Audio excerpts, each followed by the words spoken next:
Letter 1. Dear Father and Mother, I have great trouble and some comfort to acquaint you with.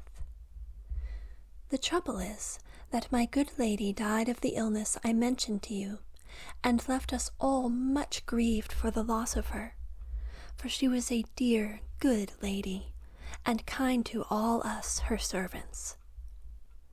Much I feared that as I was taken by her ladyship to wait upon her person, I should be quite destitute again, and forced to return to you and my poor mother, who have enough to do to maintain yourselves. And as my lady's goodness had put me to write and cast accounts, and made me a little expert at my needle, and otherwise qualified above my degree, it was not every family that could have found a place that your poor Pamela was fit for.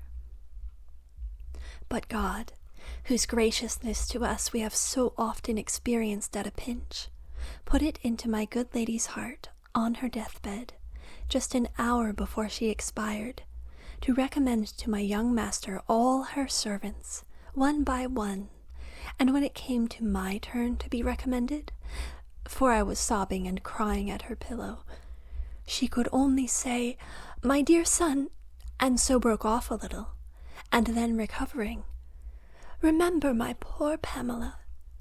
And these were some of her last words. Oh, how my eyes run! Don't wonder to see the paper so blotted. Well, but God's will must be done, and so comes the comfort that I shall not be obliged to return back to be a clog upon my dear parents, for my master said, "I will take care of you all, my good maidens, and for you, Pamela," and took me by the hand. Yes, he took my hand before them all. "For my dear mother's sake, I will be a friend to you, and you shall take care of my linen." God bless him!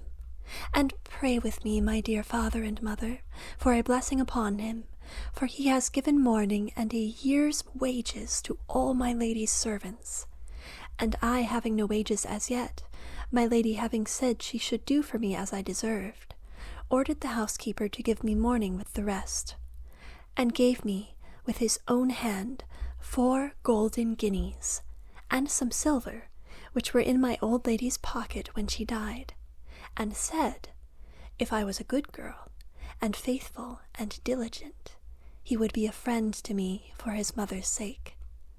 And so I send you these 4 guineas for your comfort, for Providence will not let me want. And so you may pay some old debt with part, and keep the other part to comfort you both.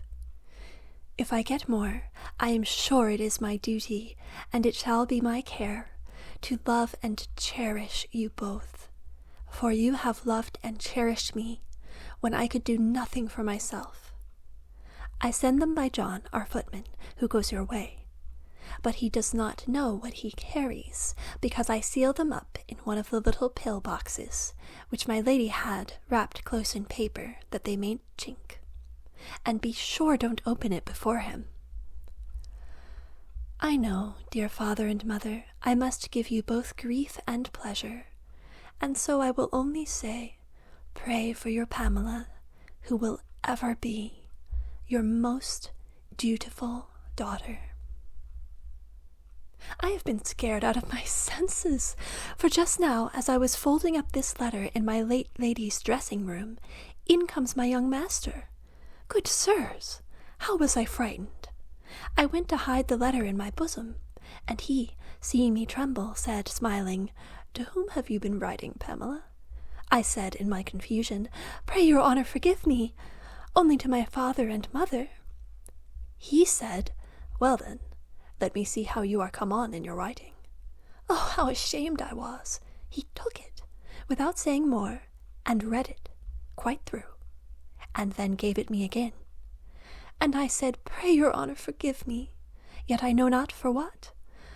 For he was always dutiful to his parents, and why should he be angry that I was so to mine? And indeed he was not angry, for he took me by the hand and said, "You are a good girl, Pamela, to be kind to your aged father and mother. I am not angry with you for writing such innocent matters as these, though you ought to be wary what tales you send out of a family. Be faithful and diligent, and do as you should do, and I like you the better for this." And then he said, "Why, Pamela, you write a very pretty hand, and spell tolerably too. I see my good mother's care in your learning has not been thrown away upon you. She used to say you loved reading. You may look into any of her books to improve yourself, so you take care of them."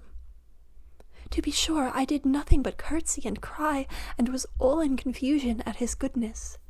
Indeed, he is the best of gentlemen, I think. But I am making another long letter, so will only add to it that I shall ever be your dutiful daughter, Pamela Andrews.